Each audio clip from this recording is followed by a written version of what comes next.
Episode की शुरुआत में कुछ लोगों को दिखाया जाता है जो काउंसलिंग में बैठे हुए हैं। उसमें से एक आदमी जो खुद का नाम माइक बताता है, वो कहता है कि मैं एक जुगारी था, पता नहीं क्या क्या चीज़ें करता था, नौकरी, दोस्त, बीवी, सारी चीज़ें मैं पहले बेच चुका हूँ। पता नहीं यार, जुगारी भाई पता है यार, जुगारी जो भी होता है उसकी ज़िंदगी ऐसे ही होती है। वो सारी चीज़ें सब लोगों को बता रहा है।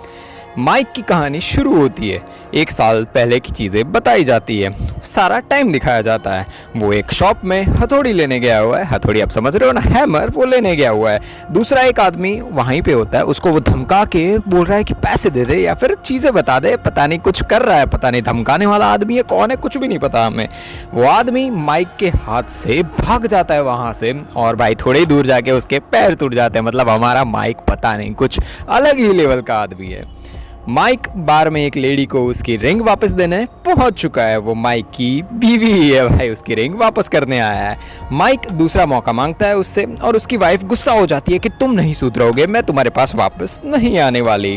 वो बातों बातों में बोल देता है कि भाई वापस आ जाओ मेरी लाइफ में, 1 साल हो चुका है सब कुछ, पर वो नहीं मान रही है। वो कहती है कि तुम अभी भी उस गैंगस्टर के लिए काम कर रहे हो, और वो ये चीज़ मुझे बिल्कुल भी नहीं पसंद। मॉस को पकड़ने वाले हैं हम लोग, मतलब मॉस जो हमारा माइक है उसका बॉस है भाई। मॉस, उसका नाम बॉस है, वो है बॉस पर उसका नाम है मॉस। मॉस माइक का बॉस है जो गैंगस्टर भी है। माइक की वाइफ अभी एक डिटेक्टिव बनी है और उसे माइक की हेल्प चाहिए मॉस को पकड़ने के लिए, पर जो हमारा माइक है वो कहता है कि नहीं अभी नहीं हो पाएगा। मॉस को दिखाया जाता है जो गिल नाम के एक आदमी को टॉर्चर कर रहा है अपना काम निकलवाने के लिए। पता नहीं भाई, खतरनाक लग रहा है ये मॉस। मॉस की गर्लफ्रेंड को दिखाया जाता है जो बहुत ही ज़्यादा सजने धजने में लगी हुई है, क्योंकि आज उसकी बर्थडे भी है। वो मॉस पर बहुत ही ज़्यादा गुस्सा हो चुकी है और कहती है कि मेरी बर्थडे के दिन भी तुम काम कर रहे हो, मुझे ये चीज़ बिल्कुल भी नहीं पसंद। मतलब मॉस की यार गर्लफ्रेंड खतरनाक है। मॉस उसकी गर्लफ्रेंड डेली, उसका नाम डेली है, उसको लेके जाता है बर्थडे सेलिब्रेशन के लिए एक जगह पे जो उनका डिनर भी है और भाई सेलिब्रेशन भी है। मॉस उसको एक गिफ्ट देता है और डेली को एक बढ़िया सा नेकलेस देता है। उसके अंदर एक नेकलेस होता है। डेली नेकलेस को देखती है और उस नेकलेस के ऊपर से उसे एक लड़की का बाल मिल जाता है। वो मॉस पर चिल्ला देती है कि कम से कम मेरी बर्थडे के दिन तुम वो असली चीज़ मुझे ला के दे सकते थे, कोई नई चीज़ ला के देते, ये भी किसी और की चुराई हुई चीज़ तुम यहाँ पे मेरे लिए लेके आए। वो वहाँ से गुस्सा होके चली जाती है। मॉस माइक को कार की चाबी देता है और कहता है कि डेली को सही सलामत यहाँ से घर पे भेज देना। माइक डेली को ले जाता है सीधा क्लब में, क्योंकि जो हमारी डेली है वो कहती है कि यार मुझे कहीं और ले जाओ, और माइक उसे क्लब में ले जाता है। दोनों थोड़ा बहुत डांस करते हैं, मज़े करते हैं। फिर वापस कार में जाते वक्त डेली कहती है कि मॉस के लिए हम लोग कुछ भी काम कर ले, भाग जाए कुछ भी, यहाँ पे सारी चीज़ें वो बताती है माइक को, और कहती है कि यार मॉस के लिए ना तुम्हें ना एक कुत्ते ही हो भाई, वो तुम बोलो, मतलब वो बोलेगा वही तुम्हें करना पड़ता है। डेली कहती है कि चलो यहाँ से हम भाग जाते हैं, तुम मॉस के चंगुल से कभी भी आज़ाद नहीं हो पाने वाले हो, तो हम लोग भाग जाते हैं, फ्लोरिडा चले जाते हैं यहाँ से। तो माइक कहता है कि नहीं, वहाँ तो बिल्कुल भी नहीं जा सकते, क्योंकि वहाँ से भाग के मैं यहाँ पे आया हूँ और मैं वहाँ पे मतलब फ्लोरिडा का ही हूँ, और जो हमारी सीरीज़ का नाम है फ्लोरिडा मैन, तो वो इसी पे रखा हुआ है। सुबह माइक को मॉस बताता है कि डेली भाग चुकी है। उसने डेली को नई जो BMW है ना, वो कार गिफ्ट की थी, और उसके बाद वो कार लेके जो हमारी डेली है वो भाग गई।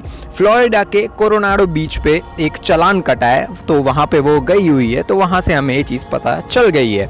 तुम जाके उसे यहाँ पे लेके आओ, मतलब वो माइक को कहता है कि जाके डेली को लेके आओ। माइक मना कर देता है, पर फिर जाने के लिए वो कहता है कि मुझे 50,000 दोगे तो मैं जाके उसे लेके आऊँगा। मॉस कहता है कि कर्जे में से जो 50,000 देना ना वो मैं काट दूंगा। मतलब भाई जो अभी हमारा माइक मॉस के लिए इसलिए काम करता है क्योंकि उसके पुराना बहुत ही ज़्यादा कर्जा लगा हुआ है उसके पास। वो कहता है कि जहाँ पे हमारा मॉस है वो कहता है कि अगर तुम 50,000 में तुम्हारा काट तो ज़रूर दूंगा, पर अगर डेली को लेके नहीं आए ना तो 1,000 तुम्हारे टुकड़े कर दूंगा और उतने पैसे भी वसूल करूंगा तुमसे। माइक निकल पड़ता है फ्लोरिडा। वो गन के जुगाड़ में भी लग जाता है भाई, ऑफ कोर्स उसको कुछ काम चाहिए। वो जाता है पाम्स होटल सीधा, और वहाँ से लेता है एक स्विंग मशीन। उसने पता नहीं जो एयरपोर्ट पे होता है ना, वहाँ से एक उठा ली होती है किसी की जिसके अंदर गन होती है। उसने जो गन का जो बैग चुराया था ना वो पुलिस का होता है, पर गन अंदर एक बढ़िया सी होती है, तो भाई वो खोल लेता है वो स्विंग मशीन से। वो जाता है बीच पर और उसे एक लेडी दिखती है जो पानी के अंदर डूब रही है। उसे पानी में से वो निकाल लेता है, पर उल्टा वही लड़की माइक को कहती है कि तुमने मेरे कपड़े उतार दिया, तुमने मेरे साथ ये किया वो किया। वो कहता है कि तुमने मतलब वो माइक पर इल्ज़ाम लगा दिए थे कि तुमने मेरा टॉप निकाल दिया। माइक कहता है कि मैं तो तुम्हें बचाने आया था यार। और सब लोग भाई ये देख के भाई माइक का वीडियो निकालना शुरू कर देता है। तो वो माइक वापस जो टॉप होता है ना उसको मिल जाता है पानी में, वो वापस लेने जाता है और तभी वहाँ पे आती है शार्क और एकदम से माइक बेहोश, पता नहीं उसके साथ क्या हुआ है। हॉस्पिटल में माइक की आंख खुलती है और उसके सामने होती है उसकी बहन पेट्सी। न्यूज़ में दिखाया गया था, मतलब अभी भी दिखाया जा रहा है कि एक शार्क ने माइक का तोता काट लिया। तोता समझ रहे हो ना, वही चीज़ काट ली, मतलब ये पूरी चीज़ न्यूज़ में दिखाई जा रही थी। माइक वो वीडियो देखता है और पेट्सी उसे घर पे डिनर पे आने के लिए कहती है कि यार घर पे आ जाओ। ऑफकोर्स यार फ्लोरिडा का ही है वो और उसका घर भी यहीं पे, तो वहाँ पे आने के लिए वो रात को कह देती है। मॉस का कॉल आता है और वो जान चुका है कि माइक फ्लोरिडा का ही है। माइक ने इस मॉस के मतलब इसीलिए मॉस को नहीं बताया था कि वो फ्लोरिडा है, क्या क्योंकि उसके पेरेंट्स और सबका नाम लेके वो उसे डरा सकता है। पर मॉस को सारी चीज़ें पता चल चुकी है, तो वो उसे धमकाता है कि अगर तुमने वापस लेके नहीं आया ना दिल्ली को, तो तुम्हारे पेरेंट्स के साथ ये करूँगा वो करूँगा, भाई धमका देता है उसे। माइक एक नकली इंश्योरेंस कंसल्टेंट की भाई एक पेपर बना लेता है और भाई बन चुका है वो, और वो सीधा चला जाता है पुलिस। और वहाँ पे जो पुलिस ऑफिसर का नाम है वो है एंडी। वो पुलिस को बताता है कि एक लेडी ने उसकी कंपनी का इंश्योरेंस और वो सारी चीज़ें नहीं भरी, तो वो उस लेडी को ढूंढ रहा है, तो तुम मुझे वो ढूंढ के दे सकते हो या नहीं दे सकते हो। पुलिस को कुछ भी नहीं पता होता, तो वो हमारे माइक को कह देते हैं कि अभी कुछ भी नहीं पता, मिलेंगे तो बता देंगे।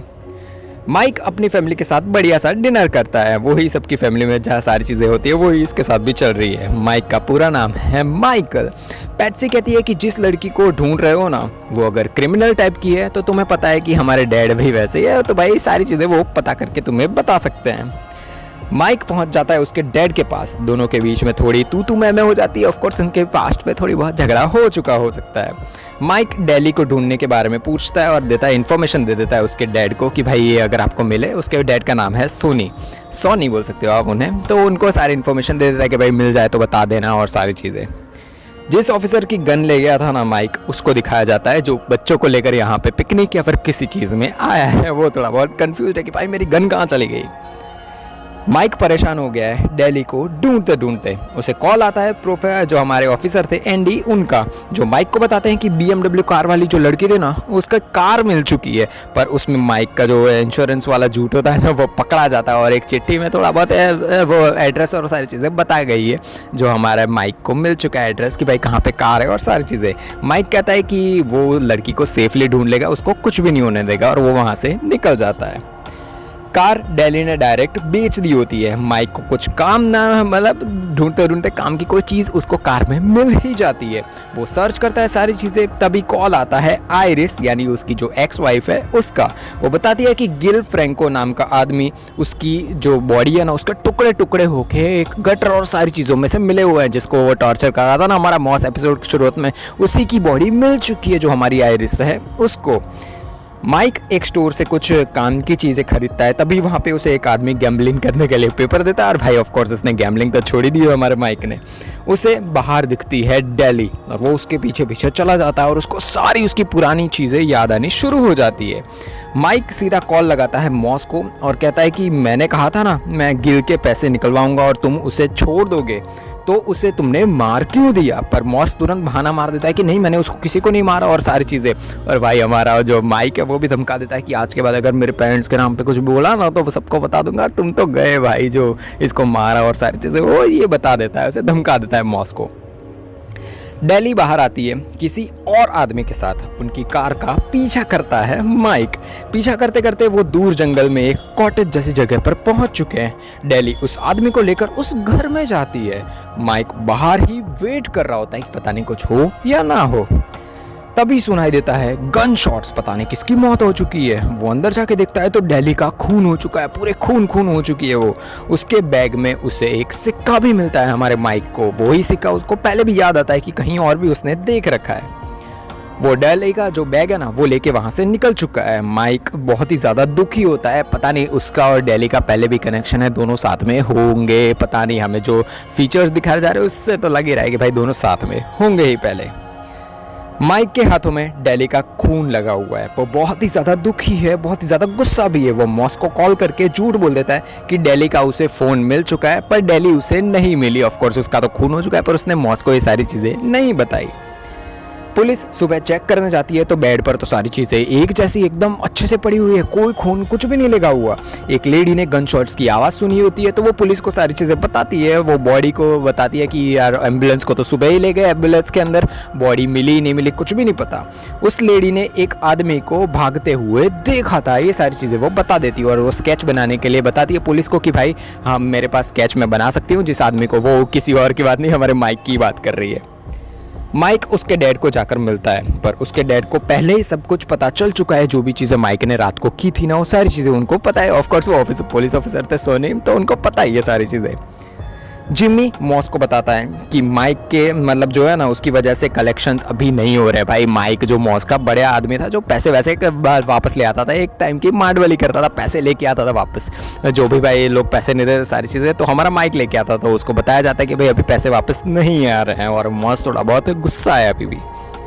माइक डेली के बारे में बार बार पूछता है, सारी चीज़ें पूछ रहा होता है किसी से। वहाँ का एक आदमी बताता है कि उसका कोई भी इन्फो अभी तक उसे नहीं मिला है। न्यूज़ में बताया जाता है कि जो आदमी मतलब बार में जाके ये सारी चीज़ें वो पूछ रहा है, तो वहाँ पे एक आदमी न्यूज़ में बताया जाता है कि एक आदमी कल रात को डेली के साथ था ना, वो पकड़ा गया। और पकड़ाया, जब वो पकड़ा गया उसके बाद वो एम्बुलेंस में भागते वक्त वो इंजर्ड हो गया और उसको हॉस्पिटल में ले जाया गया, और वो बहुत ही ज़्यादा इंजर्ड था। माइक खुद को हाईवे ट्रांसपोर्ट सेफ्टी वाला होता है, वो एजेंट बनवा देता है। और एक लेडी होती है ना जो वहाँ पे ट्रांसपोर्ट वाली होती है, उससे जाके बात करता है, पता नहीं फ्लर्ट कर रहा होता है, और बोलता है कि कल सुबह मुझे ब्रेकफास्ट पे मिलो, और वो भाई मान भी जाती है। घर पर जाकर माइक अपनी फैमिली के साथ थोड़ा बहुत टाइम स्पेंड करता है, बातें करता है, क्योंकि वो सालों में से बहुत ही ज़्यादा सालों में 1-2 बार आता है, तो वो सारे लोगों से बातें करता है, ठीक से बैठता है। आयरिस माइक को बताती है कॉल करके कि गिल की बोट फ्लोरिडा में ही है, तो तुम जाके, मैं चाहती हूँ कि तुम जाके बातें करो, और वहाँ मतलब बातें करो किसी से, और पता करवाओ कि भाई गिल और सारी चीज़ें वहाँ पे क्या चल रही है। तो भाई हमारा माइक भी मान जाता है कि ठीक है मैं देखता हूँ। ऑफिसर एंडी को स्केच दिया जाता है जो माइक का है शायद, और भाई हमें भी पता है कि माइक पकड़ा जाएगा। एंडी सीधा माइक के डैड के वहाँ पहुँच जाता है, क्योंकि वो पहले अच्छे सीनियर थे भाई, वो दोनों फ्रेंड्स थे, तो वो डायरेक्ट जो सोनी है उनके पास पहुँच जाता है। वो माइक के बारे में पूछता है कि मर्डर की रात को माइक कहाँ था और सब कुछ। माइक के डैड मना कर देते कि मुझे कुछ भी नहीं पता वो कहाँ था और सारी चीज़ें। वो स्केच दिखाता है एंडी, जो ऑफकोर्स माइक का ही है। एंडी चीफ को कहता है कि कुछ दिन पहले आपने उस लड़की के बारे में मुझे पता करने के लिए कहा था, और आज उसकी मौत के बारे में हमें पता चला है उस कॉटेज में, और माइक का भी फोटो वहीं पे दिखा है, तो आपको कुछ भी पता है तो मुझे बता दो। माइक को वहाँ देखा गया है। चीफ तुरंत पूछते हैं कि लाश मिली तुम्हें वहाँ पे, तो जो हमारा एंडी वो कहता है कि नहीं लाश नहीं मिली। तो भाई तुरंत हमारा जो सोनी है वो ऑफकोर्स ऑफिसर थे पहले, तो बोलते हैं कि भाई लाश ही नहीं मिली तो तुम कहाँ से वहाँ पे किसी की पूछताछ करने गए हो, माइक ने कुछ किया ही नहीं है तो तुम कैसे हो गया। और फिर वो वहाँ से एंडी को भगा देते हैं। माइक उस लेडी से ब्रेकफास्ट में मिलकर सारी बातें निकलवा लेता है। भाई बातों बातों में भाई खतरनाक है हमारा माइक, और एम्बुलेंस की जो वीडियो है ना वो भी निकलवा लेता है कि भाई सच में क्या हुआ था सुबह, सारी चीज़ें वो वीडियो निकलवा लेता है। माइक को अभी भी पुरानी दिल्ली के साथ की यादें आ रही है, मतलब ये दोनों पहले साथ में थे, दोनों एक साथ में मॉस के साथ दोनों घूम रहे थे, सारी चीज़ें उसको याद आती है। उस लेडी ने एम्बुलेंस की वीडियो भेज दी है भाई, और पता नहीं वो अभी तक खुल नहीं रहा है, इंटरनेट नहीं आ रहा है। एंडी मर्डर की जगह पे रात को चेक करने जाता है, और भाई कुछ मिलता तो नहीं है वैसे, पर उसको एक छोटी सी खून की बूंद मिल जाती है। पता नहीं यार माइक पकड़ा जाएगा या क्या होगा, कुछ भी नहीं पता। एम्बुलेंस की वीडियो में उसे कुछ मिल जाता है, तभी माइक के डैड वहाँ पे आते हैं और सारी चीज़ें बताते हैं हमारे माइक को। सोनी कहते हैं कि दोनों के भैया वो समझा देते हैं कि भाई तुम यहाँ पे क्या करने आए थे और सारी चीज़ें, और धमका देते हैं हमारे माइक को, क्योंकि माइक के डैड सब कुछ जानते थे और उन्होंने सारी चीज़ें ठीक कर दी थी। सोनी जो हमारे माइक के डैड है वो कहते हैं कि भले भैया पूरी सारी चीज़ें साफ़ कर दी तुमने या फिर कुछ भी किया, पर पुलिस है ना वो कोई एक ना एक सबूत वहाँ पर ढूंढ ही लेगी। तो माइक बताता है कि एम्बुलेंस में तो डेली की लाश मिली ही नहीं है, और अगर इतनी सारी चीज़ें इतनी सफाई से हुई है ना तो इसका मतलब किसी प्रोफेशनल ने काम किया है, मैंने नहीं किया है। तो वो ये सारी चीज़ें सोनी को बताता है। माइक सीधा मॉस को बताता है कि डेली मर चुकी है, प्रोफेशनल किसी आदमी ने मारा है, ये तुमने ही किया हो सकता है, किसी और ने डेली को नहीं मारा होगा। मॉस कहता है कि नहीं भाई, मैंने किसी को नहीं मारा है यार, मैं क्यों मारूंगा, मैं तो उसे प्यार करता था।